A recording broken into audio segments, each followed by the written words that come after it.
Are trichologists just charlatans posing as experts on the hair and scalp? The short answer is yes and no. Let's demystify trichology. Trichology as a profession began in the 1800s amongst scientifically inclined barbers who wanted to explore and treat hair and scalp conditions. Is there quackery in trichology? Yes, there is. And the reason for that is that the title trichologist is unprotected in many parts of the world. And that means that anyone can self-identify as one, regardless of how long they've spent training to become one. In addition to that, courses on trichology range from lasting 1 to 2 days up to 2.5 years. So you can imagine that there's a real issue with quality control in the sector right now. To add to that, while some trichologists may be medically trained, one need not have such training to become a trichologist. All in all, this has led to a prevalence of opportunists taking advantage of people by pushing expensive products on them when they're at their most vulnerable because they're losing their hair. Oh no! Is this changing? Fortunately, it is.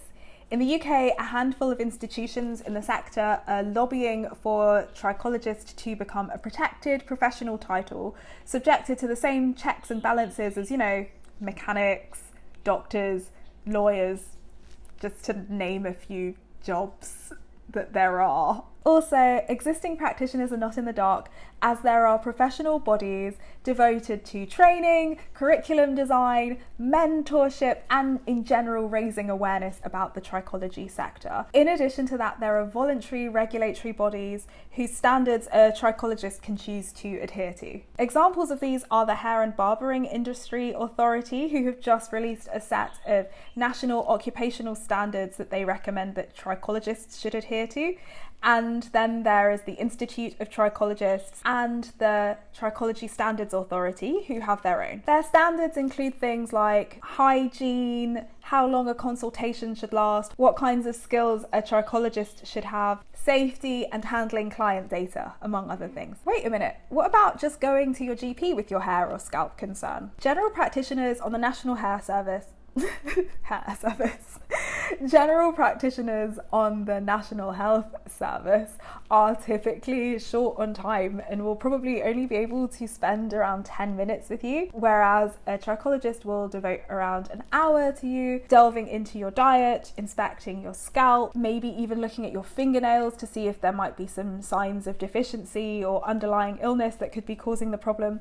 Essentially, remember that there's a difference. Trichologists are specialised in the hair and scalp, whereas GPs are trained to also treat and to look out for the signs of life-threatening conditions potentially. So there is really a difference in priorities there as well. A trichologist is more inclined to really spend all of that time with you to develop a really full picture of your life story. In addition, GPs don't really learn so much about the hair and scalp in their training.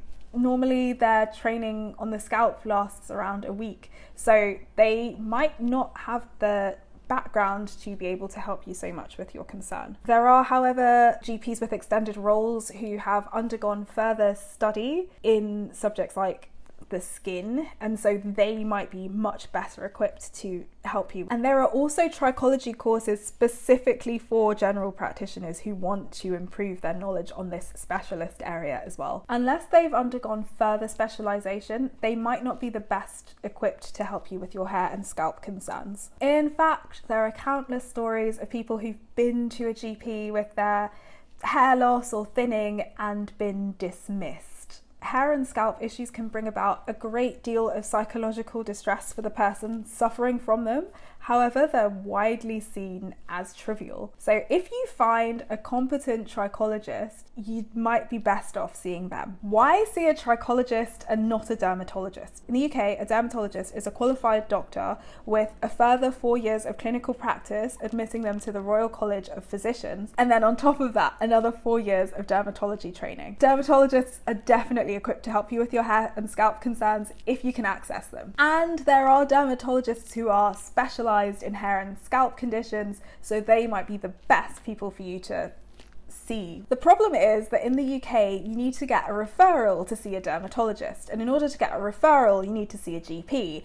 And in order for your GP to refer you to a dermatologist, normally your GP will prescribe you something first, and then you'll have to wait 3 to 6 months to see if that has worked before you go back to your GP to get a referral to see the dermatologist. So you can see this, it's this whole rigmarole, and what if the treatment is not effective? So you've just wasted those 6 months trying something that your GP has prescribed you. The other issue is that in the UK, there are currently around 600 dermatologists serving a population of 66 million people suffering from a possible 2,000 odd skin conditions. And dermatologists are understandably focused on saving people's lives. While a hair or scalp condition might provoke some mental health issues, it's typically not going to be life-threatening. So for these reasons, it might be best for you to seek help from a trichologist if you can't reach or get access to a dermatologist.